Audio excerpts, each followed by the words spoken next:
Chapter 9. It seemed like a good idea at the time. It's cold but sunny Friday morning, and the world smells like wet fallen leaves, and school starts in about 20 minutes, and I have a headache from being yelled at by my mom last night. She told me that not only did I hurt Annie Pat's feelings, which I did by accident, but I lied about what happened, which I did on purpose, but it seemed like a good idea at the time.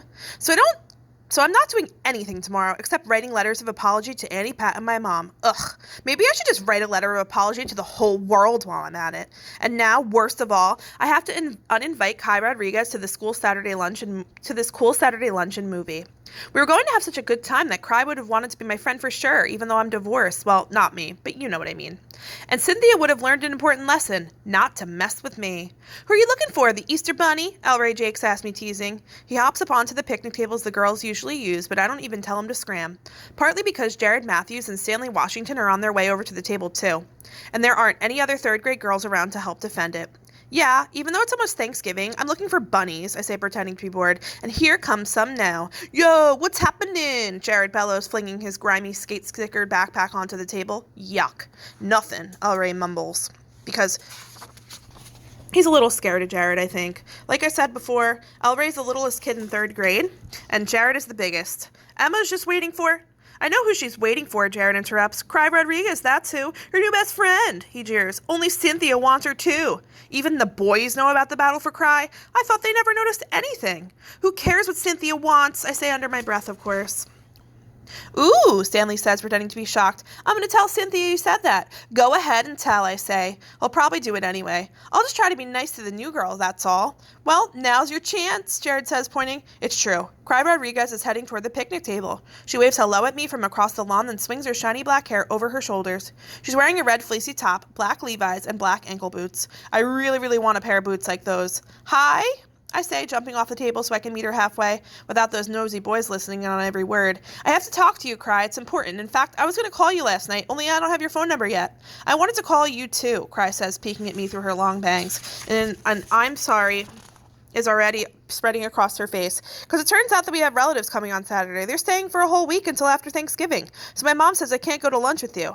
I instantly decide that there's no reason to uninvite Kai for Saturday since she can't come anyway. Why tell her I almost had to do?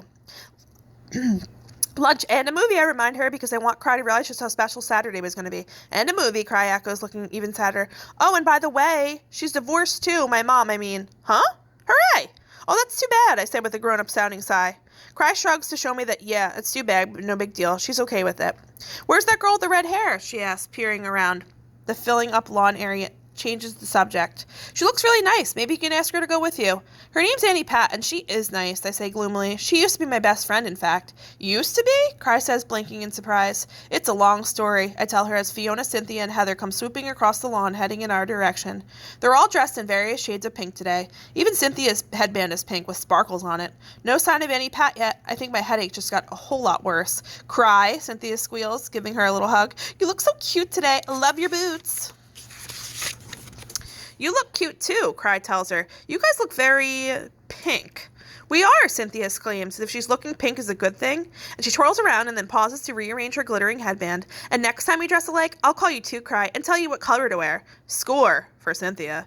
Oh, thanks, I guess, Cry says weakly, but I'm not really sure if... It'll be great, Cynthia interrupts, grinning. She shoots me a ha-ha and you look. Where's Annie Pat, she says, hands on her hips. Does everyone have to ask me that? I suddenly realized that Annie Pat probably isn't even coming to school today. She must have told her mom she had tummy trouble again, and Mrs. Masterson is too worn out for having a new baby to argue with her. Lucky Annie Pats have such a frazzled mom.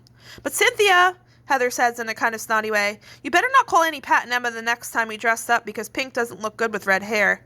Everything looks good with red hair, I tell them in a loud, clear voice, and I turn and walk away. What have I done? I've lost Annie Pat Masterson forever, and she was my very best friend. I got greedy, that's what happened. Hey, Emma, Elray Jakes call out from the picnic table. You forgot your book bag. Keep away, Jared cries delighted. Keep away, Stanley chimes in as he tosses my extremely nice book bag to Jared. Leave it to a bunch of boys to make a bad situation even worse.